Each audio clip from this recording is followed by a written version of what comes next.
Welcome everybody. This is the first annual Drive Electric Kitsap event, festival, and so on. It's great to have a good turnout, and I think we're going to have a lot of interesting stuff and some fun with these cars. I want to particularly thank Pastor Dan Whammer and the Bainbridge Island Baptist Church for making the church available for us. It's really working out great. Everything we need is there.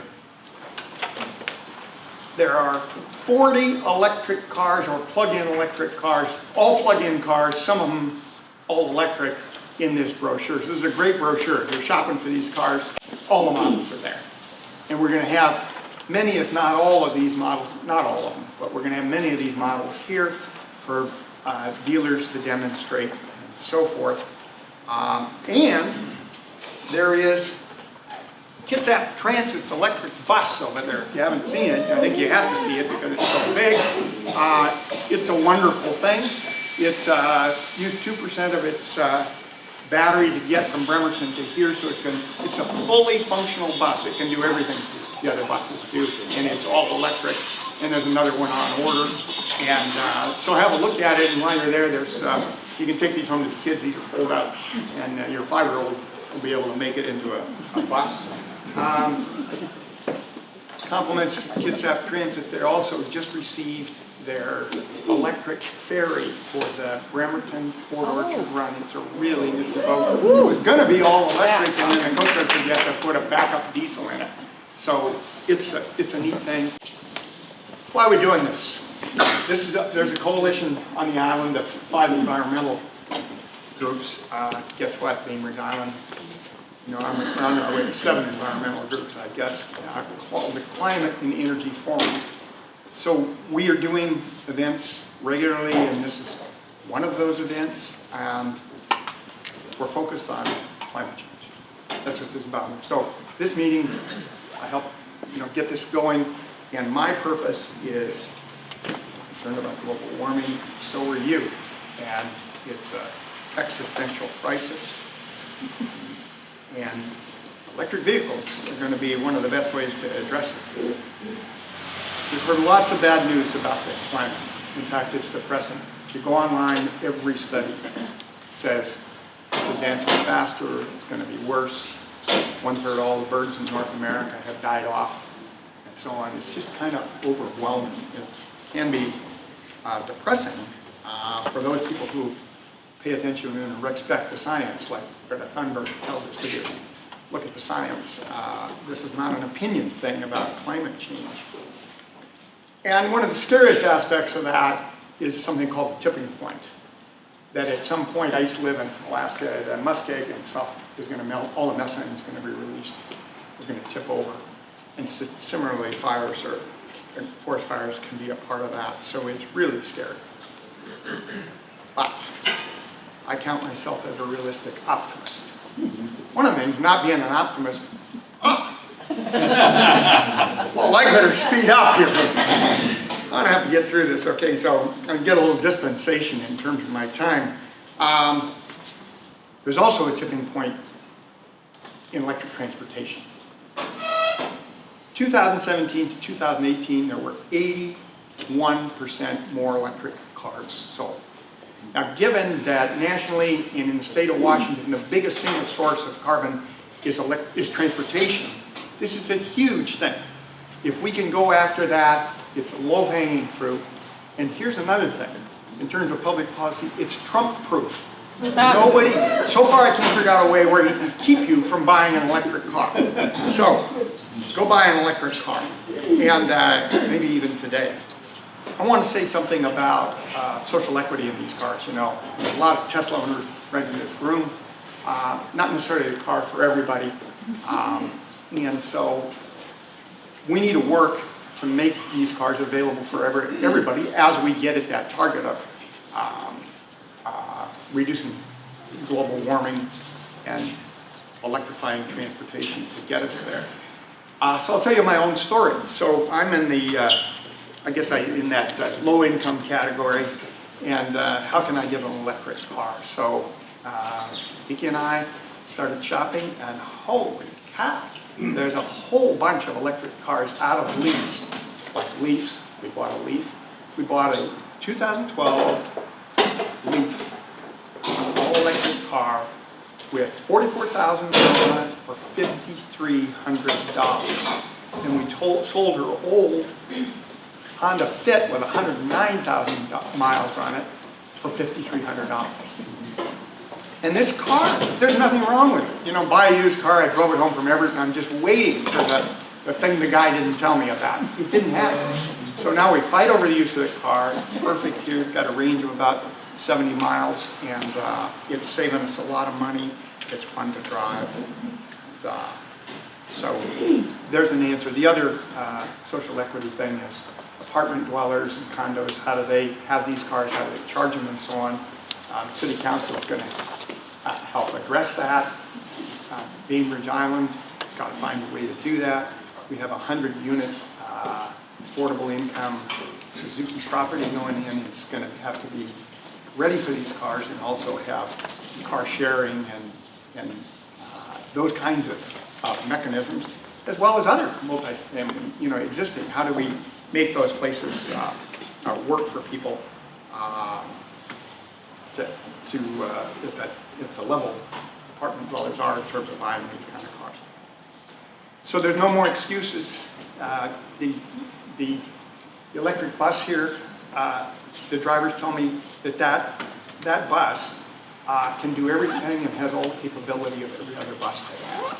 It's the same with these cars. Now that you've got the range, there's just no excuses, including the price. So with that, I'd like us to hear from Mayor Cole Medina. So, Cole. Good morning, everybody. Good morning. I'm really happy to be here. And I'd like to start by recognizing Steve and Fran and everyone else who's put this together. So if you've helped put this event together today, let's raise your hand and let's hear for these people.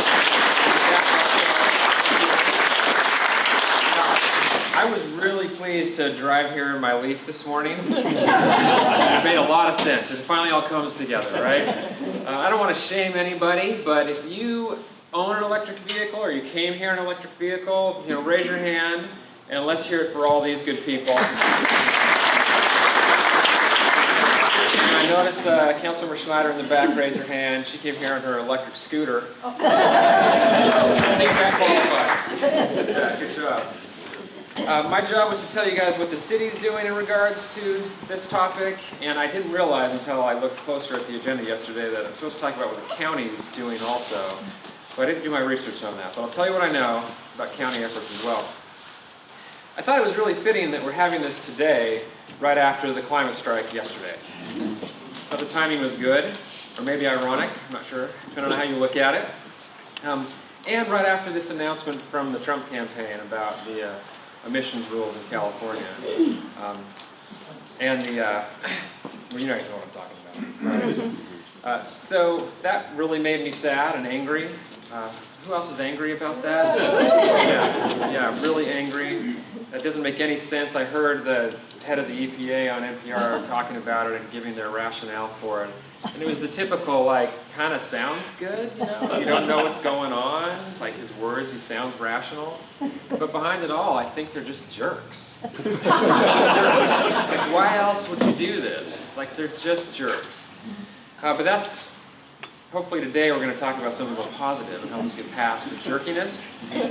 So the city, honestly, the city hasn't done a lot around electric vehicles, but we're in the process of changing that.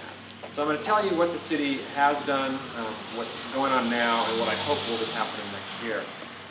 There are a couple charging stations on the island. I assume we all know. There are only 2, which drives me a little crazy because I drive an electric car like many of you. We don't have a level 3 charger on the island, a SuperCharger on the island. So we need more stations.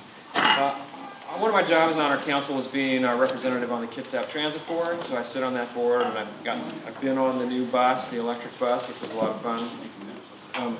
Kitsap Transit looks like it's going to be installing a new charging station on the island at City Hall, or somewhere around City Hall, and that'll be a 2-minute I have 2 minutes left, and that'll be a 2-port charging station, and it will be free, which will be nice. And we're talking right now, the city's talking with PSE about potentially installing some charging stations down on Bryan or Breen, or however you say that road, avenue down there. Also, the city will be talking next month with the Washington State Ferries about electric ferries, and what that means for the island, and how the city's going to have to be involved in that. I know we have a council right now that's really, really supportive of that and getting that done, although that might mean a new substation on the island, so it could be a hard lift. So if we really support that, we in this room, we might have a hard time getting that done. But I'd like to see that done. I think electrifying the ferries is really important. And then what's new? What's coming up? Right now we have underway a sustainable transportation planning effort. This sustainable transportation planning effort, I hope, will result in some recommendations to the city around how the city can encourage and allow and incentivize more electric car use on the island. It's not just going to be about building more bike shoulders or building more sidewalks, although that's going to be part of it. We're going to think broader than that and think about what does sustainable transportation look like for this island over the next 20 or 30 years. And I think part of that has to be creating the ability for more electric vehicles, including electric scooters and e-bikes, and making that all more possible around the island. So stay tuned for that. Please take part in that as that rolls out over the next year. Also, in March, we expect to have our climate change action plan finally delivered to us from this amazing committee we have working for the city. I expect and hope that part of their recommendations will also be around electric car and electric vehicle use on the island. So that comes out in March, so stay tuned for that. I'm running for re-election right now. My top issue is climate change. That is the most important thing to me. So when that plan comes out, I'm going to do everything I can, assuming I'm still in council, to implement every piece of that climate action plan. When it comes to the county, I think you're being generous with me. Do I really only have 1 minute? Okay, I'm being generous with you. Also with the city, I should say, we're going to start discussing in November a green building code. And I hope, and we will get a green building code done for the island. We don't really have one now. And I hope that it will include requirements for charging stations in multifamily developments across the island. I think that would be really important. On the county level, I've never heard of any other county jurisdictions talk about any of these planning efforts that I'm talking about right now. I don't think any other jurisdictions are doing sustainable planning efforts or doing climate change plans. It's just not a focus that I've heard any other jurisdictions talk about, which is sad. But we can be a leader, and we can try to push them in that direction. We have brought it up on our Kitsap Regional Coordinating Council, a multi-jurisdictional council we sit on, I sit on, and Councilmember Tierman sits on. And we brought up climate change there, and we will continue to try to push them to take action on this as well. So the only thing I really think is exciting on the county level is Kitsap Transit. So Kitsap Transit has this one electric bus. We're going to be ordering a second electric bus next year. We'd love to have many more electric buses, but we can't right now. Does anyone want to know why? Why can't we have more? Charging. As it is, if they have 2 buses that they want to charge in the same place, the base that we call it, we can't charge 2 buses at the same time because the electric system can't bring enough energy into the base to charge those buses. We have to install a substation in order to charge more than 1 bus at a time. What's the charge rate? I don't know offhand, sorry. $250,000, $500,000 watts? I don't know the charge rate. I'm sure it was said to me, but it's not coming out of my head. We'll work on you. Thank you. But Kitsap Transit is dedicated to trying to grow that fleet, and we have you're really, really generous, 30 seconds. We've hired a consultant to do a charging study for Kitsap Transit to tell us how we can implement maybe a different way of charging. What we're looking at is putting some charging stations that buses just drive up along on their route. So like every hour they drive past this station and stop there for like a couple minutes or 5 minutes and just charge as they're going throughout the day. So we're going to see if we can make that work. And I'll leave you by saying, I think it's Spokane Transit, but it's one of the transit stations, maybe it's Wenatchee, somewhere in eastern Washington. They have already moved almost to 100% electric buses in their system. So this stuff is happening, and I hope it continues to happen. Thank you all.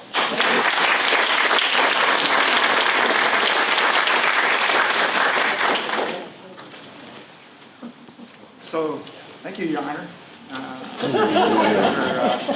good words. And I didn't know that was a limitation on these buses because the drivers were telling me about all these capabilities. But that's the blockage. And we've got to address that. So I'm glad PSE is here to hear about that. Our next speaker is an expert on electric cars. He is the executive director of Cultura, Matthew Metz.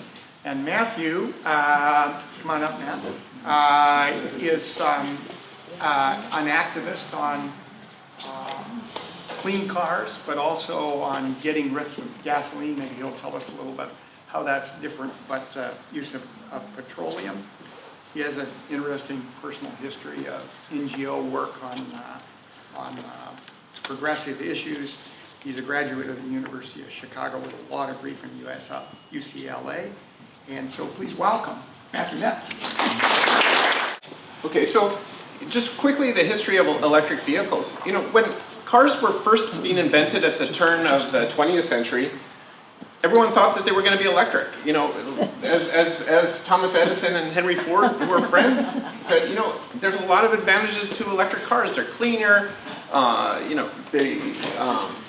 You know, they were going to be the future. You know, also the power was very well distributed. People can charge at home. Women liked them. You know, but all that kind of changed when the spindle top and the big oil discoveries, you know, around 1915. Then what had been relatively scarce resource, oil, you know, just became incredibly plentiful, like water, extremely cheap. And at the same time, they were having difficulties getting batteries that could charge quite enough to meet people's needs. So the whole auto industry tipped towards, you know, gasoline, where it's been for a long time. So let's talk a little bit about gasoline versus electric cars, which is cleaner. Because you guys might hear people say, oh, you know, electric vehicles, you know, they're coal-powered, and there's a lot of negative propaganda out there, a lot of it coming from the Koch brothers about electric cars. So I'm just going to look at it really quickly. So first, let's look at gasoline. So that's the gasoline cycle. First, you extract the oil from wherever, you know, it could be the ocean. You move it either by tanker or pipeline or rail car. You refine it, you store it, and ultimately, last step is using it. And I think all of us are familiar with some of the hazards there. That's the Deepwater Horizon on the left. I think it's that's the Exxon Valdez next door. That's the Anacortes explosion in I think 2012.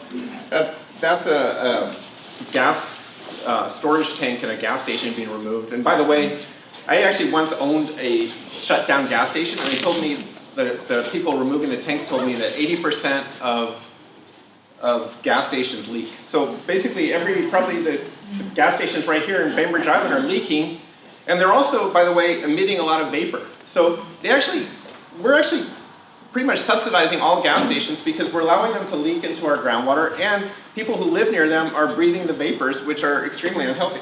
And then the final stage is the use of gas, and everyone's pretty familiar with that. What people aren't so familiar with is the level of toxicity of exhaust. So MIT did a study, and they said 8,000 premature people died prematurely as a result of auto and truck emissions. So it's actually one of the biggest causes of cancer. It's kind of right up there with secondhand smoke as a toxic. And there's actually extreme high level of disease burden relative to people who live further away. So even if you live within a couple blocks of a really busy road or even worse, a freeway, you may have 10 or 20 times the rate of some diseases. And over a very broad spectrum of diseases, not just one kind, it's many, many different kinds of illnesses are associated with living close to roads. We don't talk about it much, but it's very serious. One thing also people don't understand is that cars, when you're driving on a car, it actually acts as a trap for gasoline. So they measured the amount of toxin within a car and by the side of the road, and they say actually it's about 3 times higher when you're in the car. So people say, oh, you know, I don't worry about it because, you know, I'm just in my car and not by the side of the road. No, it's actually being on a freeway is not healthy. This is the percent of carbon dioxide. So 35% is from on-road vehicles. That's cars and trucks. single biggest source. So this is an interesting graph. So this shows basically what's happened with gasoline consumption in Washington. As you know, it's pretty much flat at an extreme high level. So we're using almost 3 billion gallons a year. That's where we've been for almost 20 years. So it's true, cars have been getting more efficient, but we have more cars. So Union of Concerned Scientists did a study of the relative efficiency of electric cars versus gas cars in terms of carbon, and looking at the entire grid where the energy was coming from. So they actually took a pretty broad area, but they said, well, in the Northwest, if you're driving an electric car, it's about 96 miles per gallon in terms of the carbon. Now, if, for example, I live in Seattle where it's pretty much 100% green power, so there, it would be much higher, but that's the overall average for the region. So when people say, well, it's a coal-powered car, first of all, it's not true in most of the country. And if you look at like the upper Midwest, the orange, I think that's Indiana and that area, it's 39 miles per gallon. So that's almost like, they're mainly relying on coal. It's 70-80% coal in that region. It's still more efficient to drive an electric car versus a Prius, basically, or right at that parity, and that's at the worst. And by the way, the grid is electrifying very quickly, and I mean, the grid is getting renewable power is coming onto the grid very quickly, especially in the middle part of the country. So I think these statistics are already getting outdated. So there's 5 basic barriers to EV adoption. Everyone knows cost. Oh, the Tesla, and I don't have the money. They're for rich people. Models. Oh, I need a big SUV. Charging. I don't know where to charge. Range. Oh God, I don't want to get stuck on the freeway. And then consumer awareness, and people aren't even aware in the first place. So we'll look at all these quickly. If you actually compare comparable vehicles, the price discrepancy is really not that great. Just because something's electric doesn't necessarily mean it's going to be that much more expensive. So the Bolt, well, it says $26,000 versus a RAV4. They're roughly parity. Bloomberg estimates that by about 2024 or so, that we're going to be at parity between electric vehicles and gas vehicles. Somewhere between 2022 and 2024, just the sticker price is going to be exactly the same. And then from there, electric vehicles are actually going to decline because electric vehicles have many fewer parts. So a gas engine, I think, has 2,000 parts or something like that, and an electric vehicle has 20. So they're much more efficient. Another thing is that, and Puget Sound Energy folks can tell us this, is that electricity has very stable pricing. This is a U.S. national average, about $1 per gallon equivalent. So to travel as far as it would take to go 1 mile, cost is about 2.5 cents per mile on my electric car versus if I had a comparable gas car, it'd be 10 or 11 cents. And of course, the costs are much more stable. So these are just some of the new models out there. You're probably familiar. There's the Tesla, Kia, I think it's a Hyundai Kona, and VW. I'm not sure, VW Golf. I'm not sure if you guys still sell that one. We brought one today. Okay, brought one. Okay. Yeah, and this is a vehicle kind of illustrating the new wave. It's a Hyundai Kona SUV. It's a small SUV, kind of like a RAV4.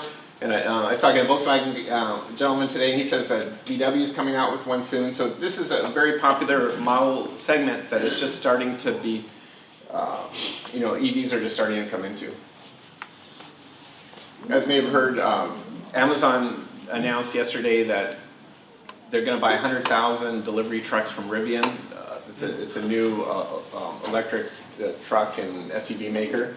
And this Rivian pickup, I think, is going to be out next year. So they're really coming out with new models in pretty much every category that you could possibly want.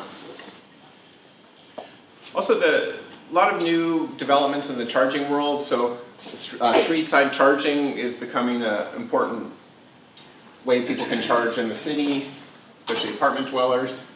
There are some gas stations, especially in Europe. I think Shell in Europe, many of their gas stations now have electric charging. They're starting to roll it out in the US, although much more slowly. There's even some that get at least some of their power from solar. And the charging infrastructure is really pretty dense. I mean, you can go anywhere in Washington without a problem. There's not too many places where you have to go more than 10 or 20 miles before you find a charger.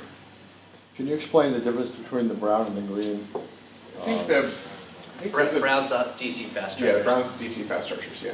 They're like the fast chargers, where if you're on a road trip, you can charge really fast.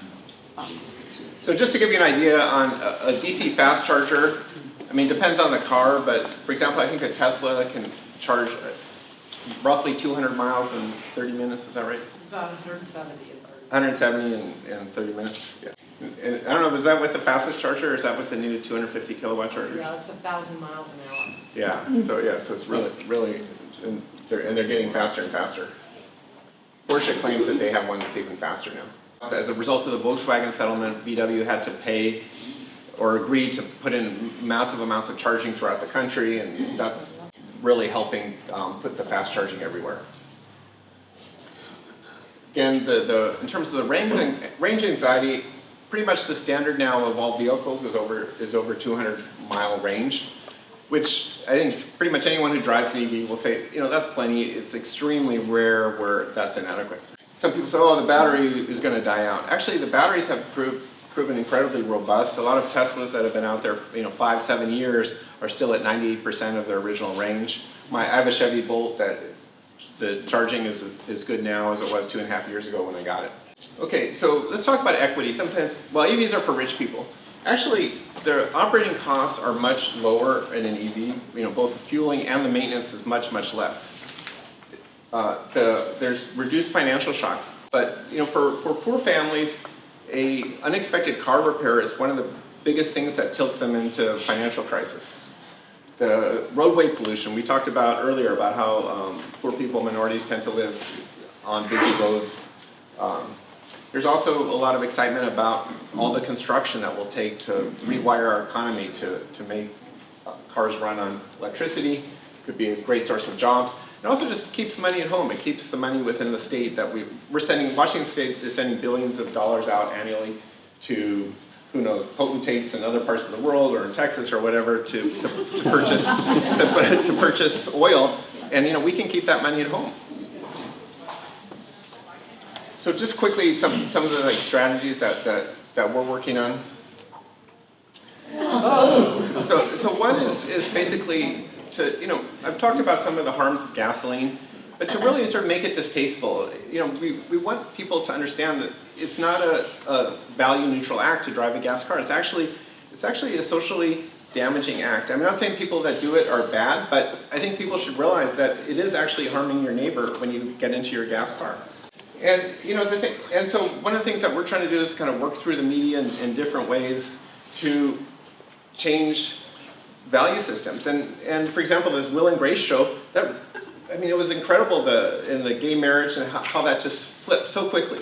People couldn't believe it that what in, let's say, year 1990 seemed completely impossible by 2011, I think, was the law of the land. And so things can really change, and social movements can move much more quickly than people think. Okay, yeah, so this is the gas trap. This is one of our things where people are stuck inside that bubble right there.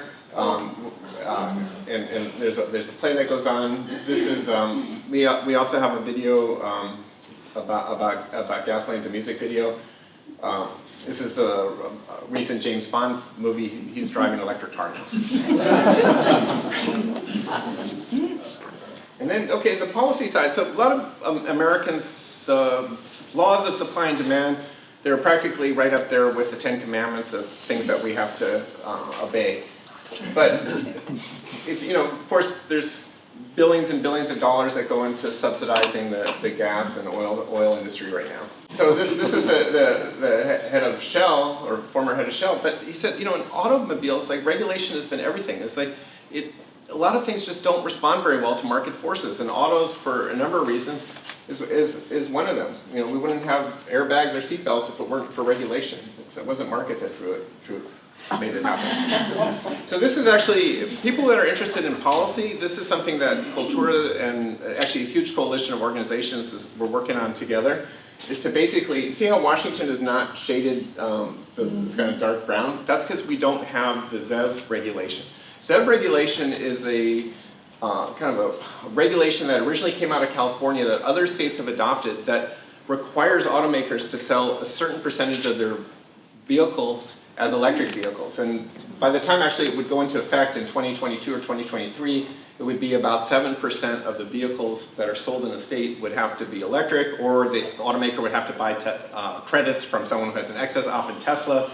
And so it's very important legislation that, surprisingly, Washington hasn't been able to get passed because the auto and oil industries have been opposed. But this year we're actually on the cusp of passing it. And so we could really use some help on that if anyone's interested in working on that with us. We're also working on the phase out of gasoline cars. So about 15 countries have announced plans to phase out gas cars.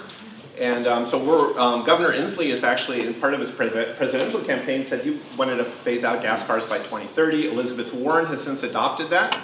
And but that's been Cultura's kind of plan for Washington State, and we're trying to do it at a state level as well. So, so you'll see legislation being introduced this year for a 2030 state level phase out.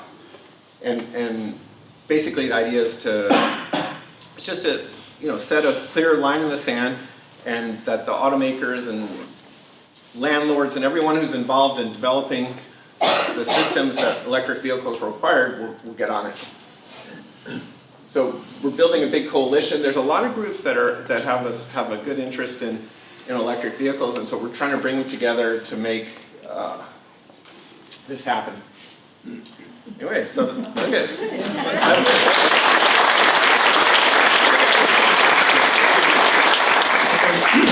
Thank you, Matt, and he's going to be here for questions in a few minutes. Next speaker is Hans Fredrickson. Hans is the president of Fredrickson Electric.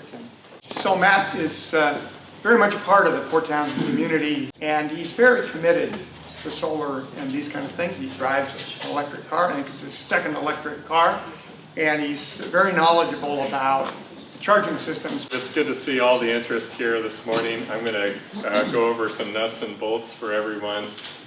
In my job, I get to be on the ground every day, making a difference. Okay, so this is the standard plug that plugs into most electric vehicles other than Tesla, used by virtually all the manufacturers except for Tesla, and that's only because Tesla was first to the game. Before the standard existed, they needed to come up with their own plug. Okay, so here's the Tesla plug that was developed in 2008. And they sell an adapter that can connect that to a standard SAE J1772 plug, so Tesla drivers can charge just about anywhere. On the cars, where is the charging port? There's no standardization on this. In gas vehicles, it's always on the back side of the car because that's where the gas tank is. And there's a lot of disagreement among EV manufacturers where this thing ought to go. So Tesla always puts it on the left side in the rear. Nissan, Audi, Kia, Hyundai, they put it right on the front of the car. Chevy, GM, Ford, left side in the front. And Mercedes, BMW with their i3 goes on the right side on the rear. Basically, why should you need to know this or care about this? It's because when you park your car, you got to park it near the charging station. There's 3 different levels of standard charging. Level 1, and I like to use the analogy of drinking water. Your car's refueling. It's easy to think about electricity in terms of water flowing or current. Level 1 charging is like drinking with a straw.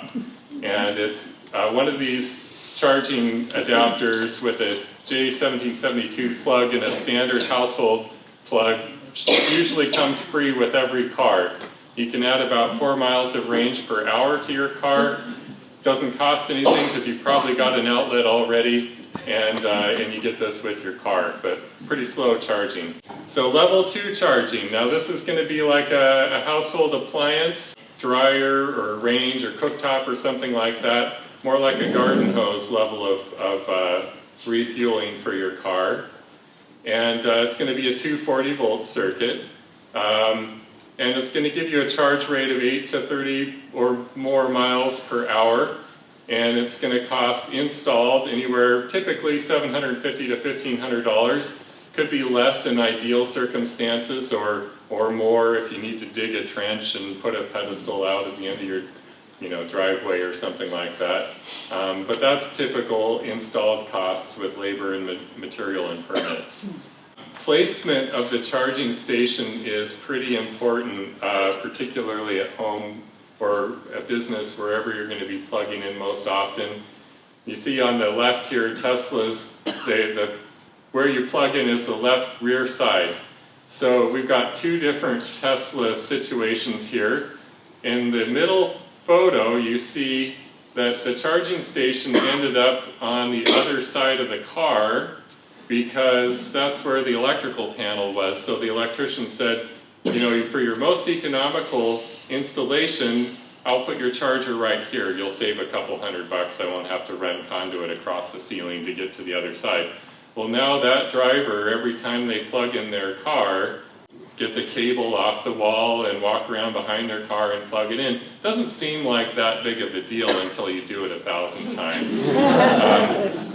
On this one over here, the charging station is right next to the where the plug on the car is, and it's got a shorter cord even because it was just designed to be for that car.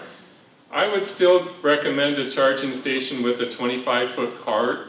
That's as long as the cord is allowed to be by code, because you're not always necessarily going to have a Tesla, and maybe Tesla moves where their charging cord is. So be strategic, discuss with a knowledgeable electrician when you install a charging station where it's located. A little bit about level 2 charging. Again, we're still garden hose level of refueling here. On the road, you'll see these level 2 stations in shopping malls. Any place where someone's going to be for a few hours, that's appropriate. Okay, gas stations or other side of the road locations where there isn't anything to do, that's where you want level 3. Level 3 is DC fast charging. It's also called, Tesla refers to theirs as supercharging. Fire hose, we're getting refueled very quickly here. So charge rates can be in excess of 120 miles per hour. The cost is also way up there. $15,000 or more is typical. And these are the gas pump-like devices that you have by the side of the freeway. And quite a number of years ago, it's been at least 4 or 5 years, we got the West Coast Electric Highway. And it's a series of DC fast chargers, level 3 chargers that have popped up along the routes. I've made good use of those with my first car, which was a Kia Soul EV, with a stated range of 90 miles. I took it from Port Townsend to Portland a few times. It takes a bit of a commitment to do that because there's 3 to 4 recharging stops along the way, but these were key. I wouldn't have attempted that trip without these things.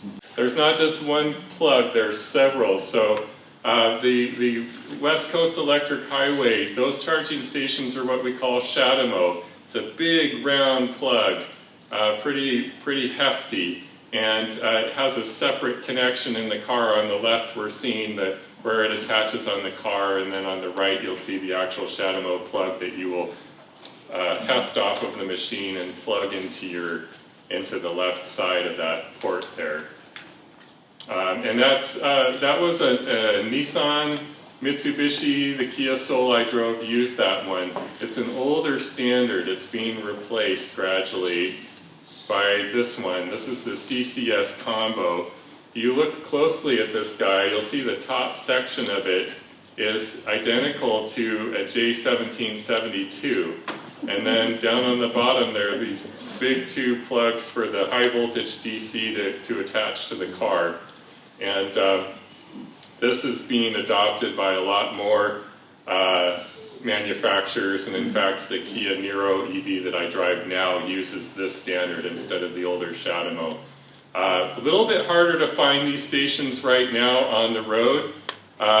You can find them at Walmart's. VW is installing CCS combo chargers at Walmart's, and there's some popping up all around. I'll talk to you in a little bit how to find the right charging station for your car, because if you had an older Nissan Leaf and you stopped at a CCS combo with 5 miles left on your battery, you'd be a very sad person.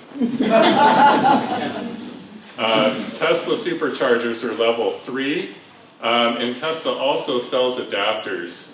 It's a clever company, Tesla. If you spring for this is a CHAdeMO adapter, I believe. They also have a CCS combo adapter, and you can pretty much charge your Tesla anywhere. So how do you find these charging stations when you're out on the road? I recommend PlugShare. We saw this kind of map with all the different bubbles on it in Matthew's presentation. You can select for what type of charging station you're looking for. No one goes and charges at level 1 on the road, so just get rid of those. If you're going to be somewhere for a few hours, you can use a level 2. If you need to get recharged as quickly as possible, select only level 3, the brown or orange fast stations from the app, and make sure you select the type, okay? Right here it says CHAdeMO, okay? You would select that if you had an older Nissan Leaf. If you're looking for a CCS combo, unselect that, so you don't end up going somewhere that you can't charge at. And that's the end of my presentation. Okay, thank you, Hans. So now we're ready for questions in a panel, and our own Fran Horton, the former executive director of Yes Magazine and a fixture in our community and one of the leaders of the Climate and Energy Forum Task Group. So please welcome Fran, and she'll tell you what's going to happen next and how. Okay, so I know you're all bursting with questions, and so this panel has 9 panelists, and we have 25 minutes. We're going to race through introductions. I also have these charts that tell who's on the panel, who they're with, and what questions they want to be asked about. So we'll run through that very quickly, and I need your help when we get to the questions. Here's the rules. No comments, no personal experiences, and only very concise questions. Okay? So this is like speed dating. And we want to take full advantage of this fabulous array of expertise we have with us. And here's the good news. Everybody's willing to stick around afterwards so you can ask your questions directly to these experts. Okay, and with that, let's start over here with Charlie. And just, stand up, say your name, your affiliation, and what you want to be asked about. Sure. I'm Charlie Morse again. I'm a sales and leasing consultant at University Volkswagen in Audi, Seattle, and I'm here to help answer questions about making the most of your EV. Okay, everybody talk real loud because we've got people in the back who can't quite hear you. Hi, I'm Tom Clune, BI Cycle, and here to dispel what people think that riding an electric bike does not require some effort. So we'll address that. Hans Fredrickson, I'm here to answer questions about what I was just talking about. Paul Gardner, Puget Sound Energy, and here to talk about really any type of charging, whether that's residential, multifamily, workplace, and public. I'd love to share with you what our initiatives are in terms of installations we're doing. I'm David Mitchell. My wife and I have 2 Teslas, our second and third electric vehicles. We're also Tesla investors. I'd like to answer questions about road tripping and range anxiety. Matthew Metz, I'd be happy to answer questions about EVs, EV policy. Cole Medina, Mayor, and City Councilmember Bainbridge Island, happy to answer policy questions you might have about what the city's doing. Hi, Erica Schreiner, and I'm here to answer questions about the politics of electric vehicles. Okay, with that, let's see who's got a question. Yes. So the question was, how do you know who's in front of you in line at a public charging station? And this goes along with some etiquette, but usually people form a queue just like any other place, and hopefully there isn't a queue. Most of the time you can get to a charging station. You can actually use the PlugShare app for some charging stations which are networked to see if someone is already there and then go somewhere else. But it's usually fairly obvious because they're parked in and they're plugged in and there might be someone else waiting, and at that point you pretty much would go somewhere else. I can tell you it rarely ever happens to me that I have to wait to charge at a public charging station. Thank you. Okay, way in the back. I'm not sure who should answer this, maybe the PSE guy. I'm curious about where our electricity comes from, because not all electricity is created equal. Hydroelectric dam has issue, coal has issue. So big picture, everybody goes electric. What's the plus and minus, and where do we in the state of Washington get our electricity? Yeah, that's a good question. It's a big question. I don't have any specifics on that, but I could share with you that we are getting it from all different sources and looking to decarbonize. So one of the initiatives that we have is by 2040 is really to decarbonize the grid in terms of where we get our electricity, and that's through renewables, and then also our carbon initiatives through electrifying transportation. So no specifics. So this is a big challenge because, you know, you're going to go buy an electric car and then you're going to fill it with fossil fuel generated electricity. So we're making real progress in Washington State, and we're lucky that 75% of our electricity comes from clean sources. But when you charge on Bainbridge Island here in PSE's service area, right now, 60% of the energy is coming from fossil fuels. When you're in Seattle, it's 100% green. But public policy, Jay Inslee, legislative mandates, the clean energy legislation passed by our Washington State legislature has us a horizon out there where PSE and all of that fossil fuel is going to be phased out. So that's the good news, and everything we do as a policy matter to push for that to happen faster is better. And then finally, these cars are so efficient. Matt could speak to that again, but even when you're fueling them with coal, you're better off than if you were driving, and the environment's better off than if you were driving a gas car. Yeah, I'd just like to add, most of us, or a good number of us who have electric vehicles also sign up for the Green Energy Program. And you can do that directly with PSE, or there's some other national organizations that you can sign up with.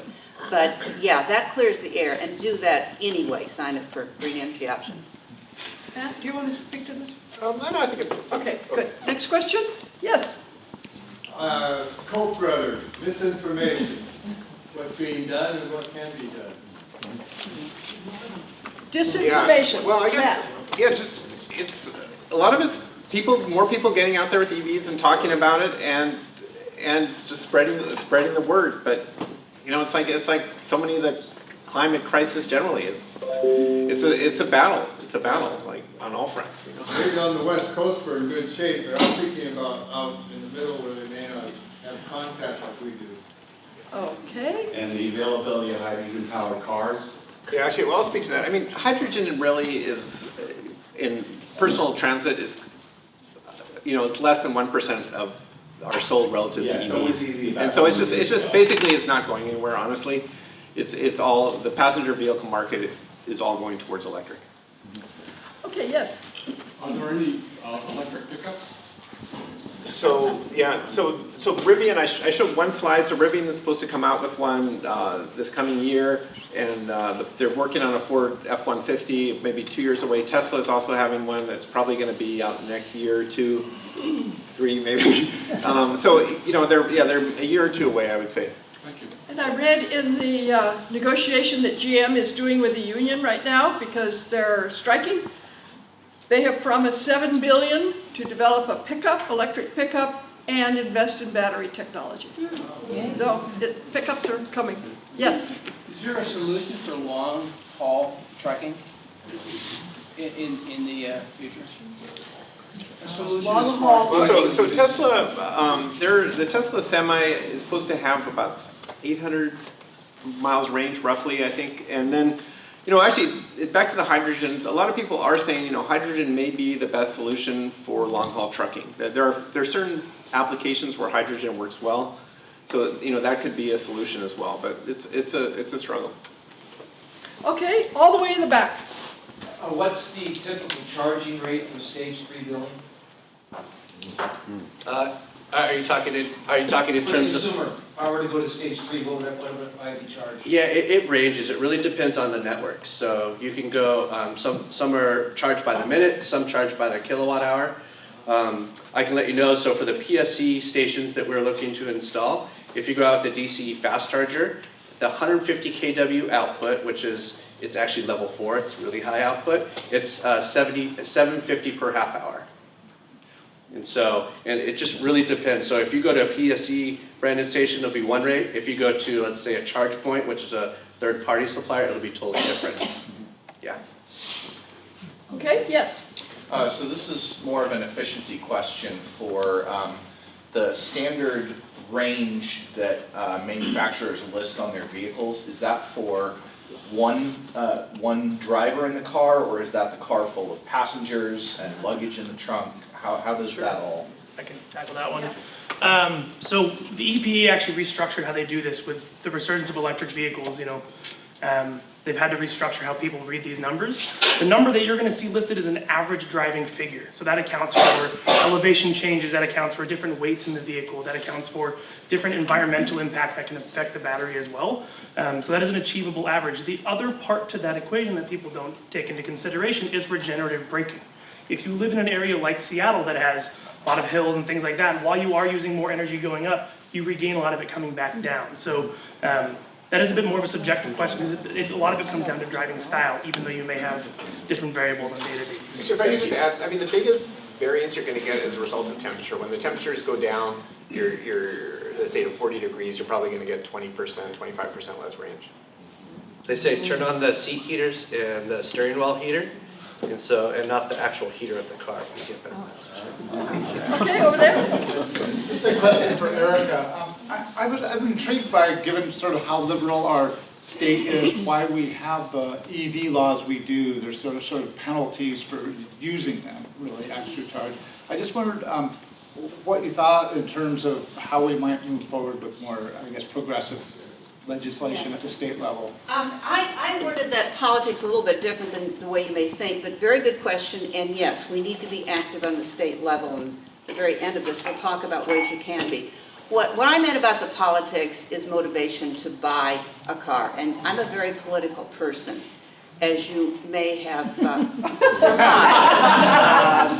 I was talked into buying my Leaf by Kirsten Hytopoulos, and these Cole and some of the rest of you here didn't start just talking about climate change at election time, and I think that's the big difference. But my motivation for buying a Leaf was strictly political. It was a message.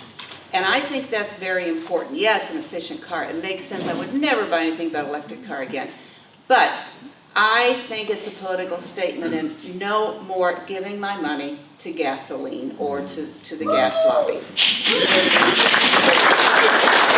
I'll talk to you afterwards. I'm very familiar with those issues, so I can kind of go more. So I think that's something we ought to think about. So next time it's time to buy a car, make a statement. And those of us, I don't know about the rest of you, but I feel so happy every time I pass an electric car. It gives me hope.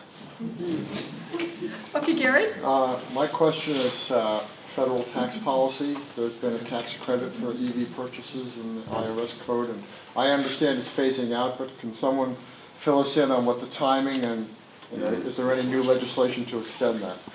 I can take that. The federal government offers an incentive to buy electric vehicles. It's capped at a certain number of vehicles per manufacturer. Tesla's right at the point of running out, and at the end of the year won't have any more rebates available or tax credits available. GM is in approximately the same place. in terms of running out. The other manufacturers have quite a few more quarters left Is to go. there a web-based source where you could review these? Depends on the manufacturer, and I'm sure there's something. Actually, Plug-in America like has Plug-in a good list, America? but Okay. yeah, Plug-in America, and yeah, there is federal legislation that actually has a semi-decent chance of passing that would renew the tax credit, would actually expand it, but it's still, very much in question. Just Yes, to tack Alex. on to the end of that, the actual figure is 200,000 sales per model. So once a model passes 200,000 sales on a national level, it cuts down on that rebate. Thanks. But we also have a tax incentive in Washington State. That's correct. Regarding no Yeah, what's it? taxes on the car Sales sale, tax. right? Sales tax. Up to $25,000, yes. Yes. And then On a new vehicle. recently, there's also incentives for used vehicles as well, so it's spurring that used car market. I believe it's 16,000 for the used vehicle. Yeah, that's correct. Okay, yes.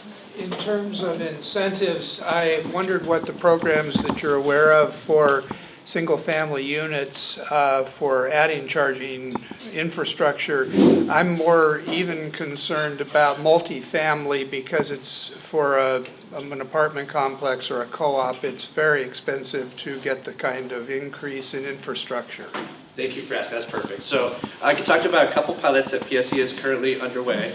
One with being residential. So we are currently giving away 500 free level 2 chargers to install inside your home, and we'll pay up to 75% of the installation.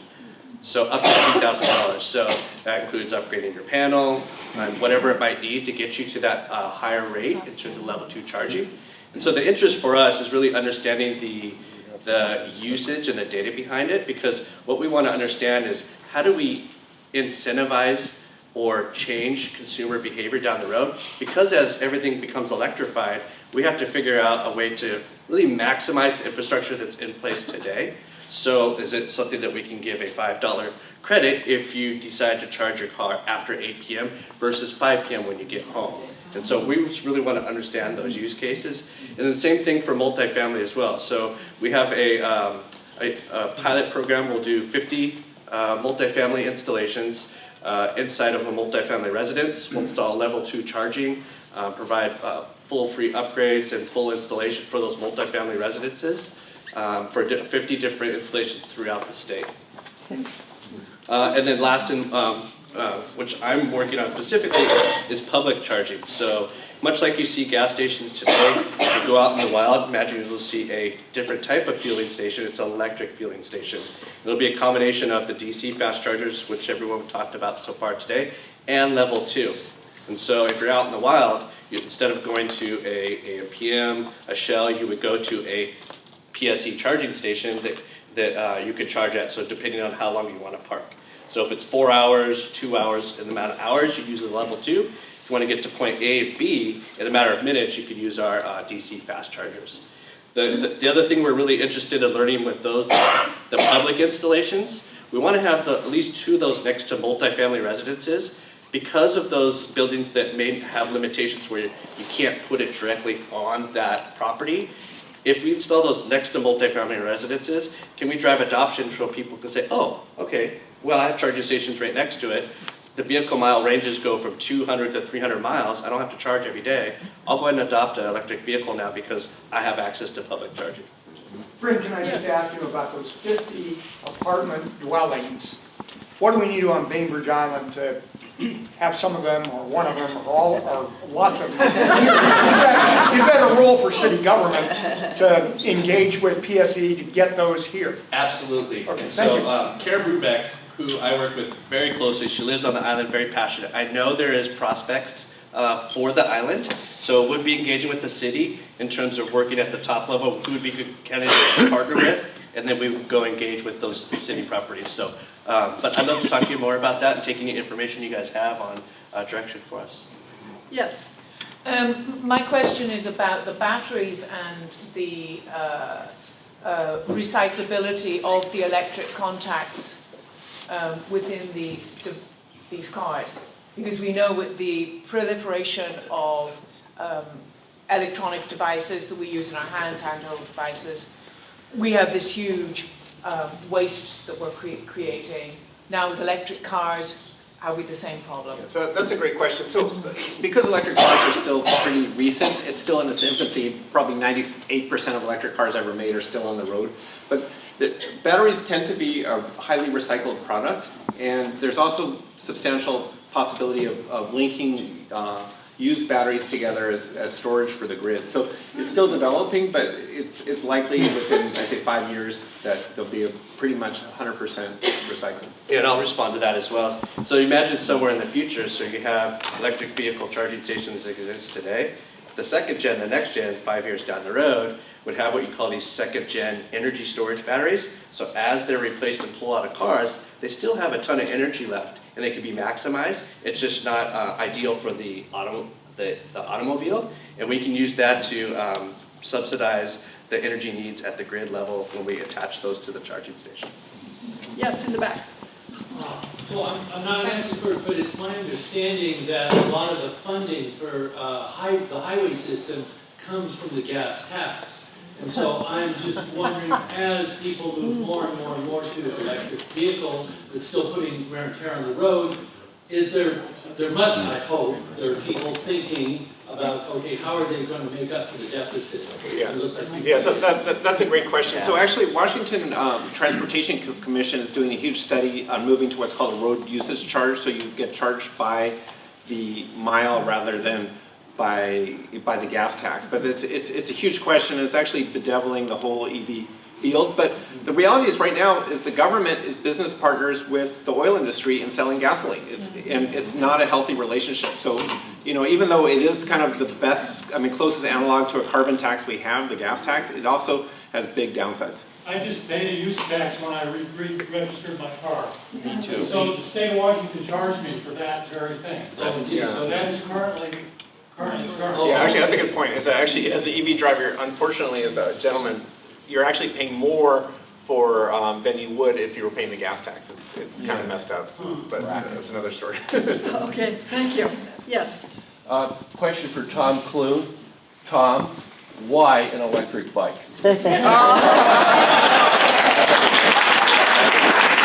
I'm glad you asked that. So most of us, everybody's ridden a bike, and those of us that moved to this area found it challenging. The topography is not like it was where I grew up, and the number of years and all. It's limited very severely what people can expect to do and expect to use a bicycle for. I've been involved with selling electric assist bikes since the late 90s, when they were absolutely horrible and heavy. They've gotten some, in the last 4 or 5 years, the infrastructure, as with what's going on with big electric vehicles, companies have made huge investments in seeing that this is the future of the way the bike industry should be going.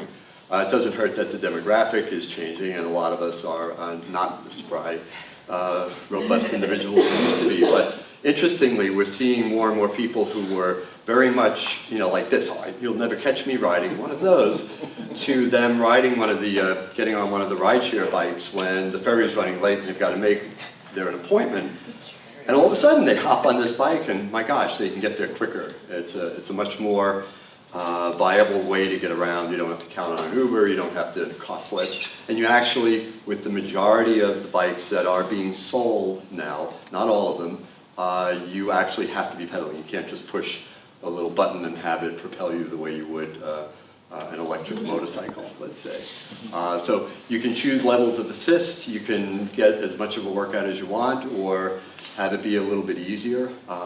We've got a bunch to test ride over across the street if people want to come.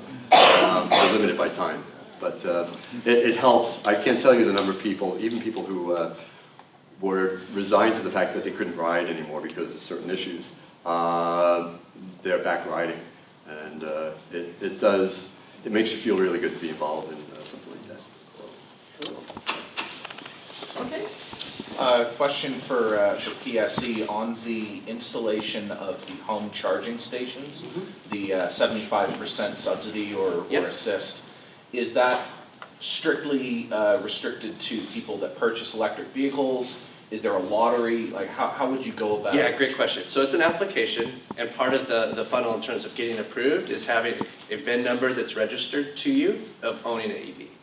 So once that's in place, then we'd accept that, and we'd have a company, it's Puget Sound Solar, that we work with, that would come out and give you a bid or estimate, and assuming that everything looks good in terms of the amount of money that would be required out of pocket from the homeowner, we put you on the list and get you installed. Thank you. Okay. You know, real quick about this charging business, we've had an electric car for 4 years. We charge it from an outside outlet, and we get about 120 miles. So don't, if that extra cost is keeping you from getting a car right now, you know, you might start out small and just use the outside outlet, works beautiful, and when you want to charge for much bigger, go the next step. Okay, so I want to wrap this up. I want to thank this audience. You've been very good on your questions. You did just what I asked. And I want to thank Steve again. He has absolutely been relentless on organizing this whole day. And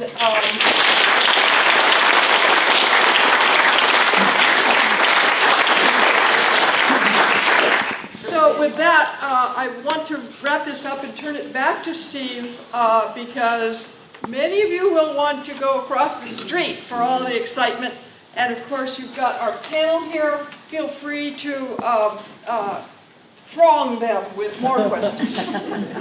So we're a little bit over time, and we promised, I promised the committee to put this together. Said, we know you, Johnson, and you're going to have to stick to time. So here I am running over again. We're 5 minutes over.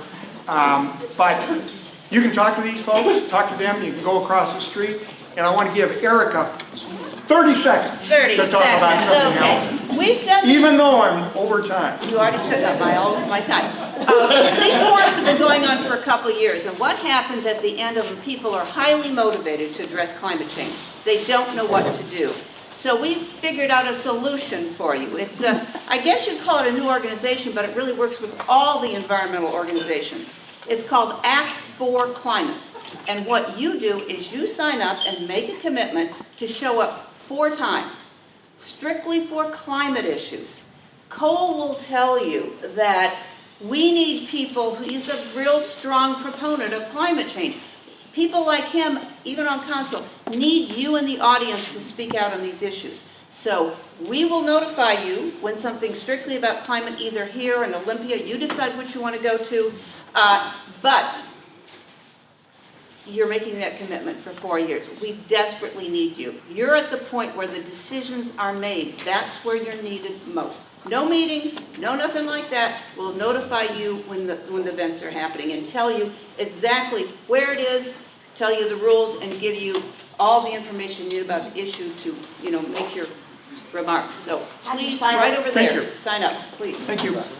Okay, one more thanks for the panel. You did a great job.